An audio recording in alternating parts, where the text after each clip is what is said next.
Thomas used to grumble in the shed at night. "I'm tired of pushing coaches. I want to see the world." The others didn't take much notice, for Thomas was a little engine with a long tongue.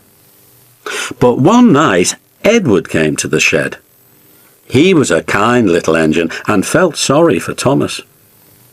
"I've got some trucks to take home tomorrow," he told him. "If you take them instead, I'll push coaches in the yard." "Thank you," said Thomas.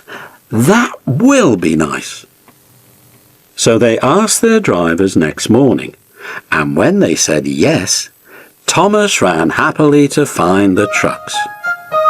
Now, trucks are silly and noisy. They talk a lot and don't attend to what they are doing. They don't listen to their engine, and when he stops, they bump into each other screaming, "Oh, oh, oh, oh, whatever is happening?" And, I'm sorry to say, they play tricks on an engine who is not used to them. Edward knew all about trucks. He warned Thomas to be careful, but Thomas was too excited to listen. The shunter fastened the coupling, and when the signal dropped, Thomas was ready. The guard blew his whistle. "Beep, beep," answered Thomas, and started off. But the trucks weren't ready. "Oh, oh, oh, oh," they screamed as their couplings tightened. "Wait, Thomas, wait!" But Thomas wouldn't wait. Come on," he puffed, and the trucks grumbled slowly out of the siding onto the main line. Thomas was happy. Come along," he puffed. "All right, don't fuss, all right, don't fuss," grumbled the trucks. They clattered through stations and rumbled over bridges. Thomas whistled, "Peep, peep," and they rushed through the tunnel in which Henry had been shut up. Then they came to the top of the hill where Gordon had stuck.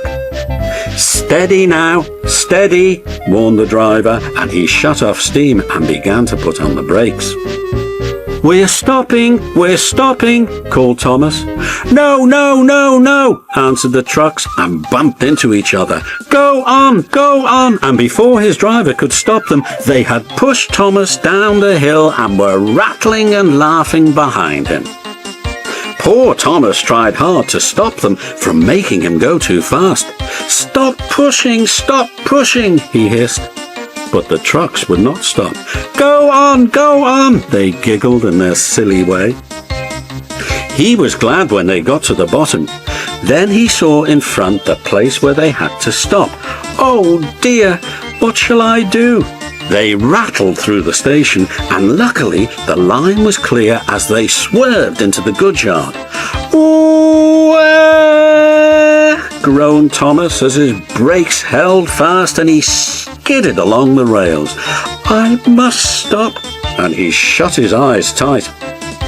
When he opened them, he saw he had stopped just in front of the buffers, and there watching him was the fat director.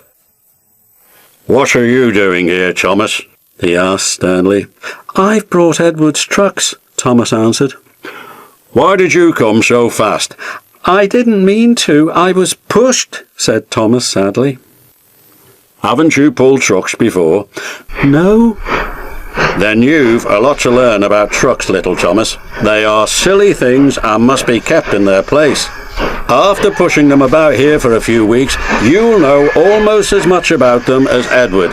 Then you'll be a really useful engine."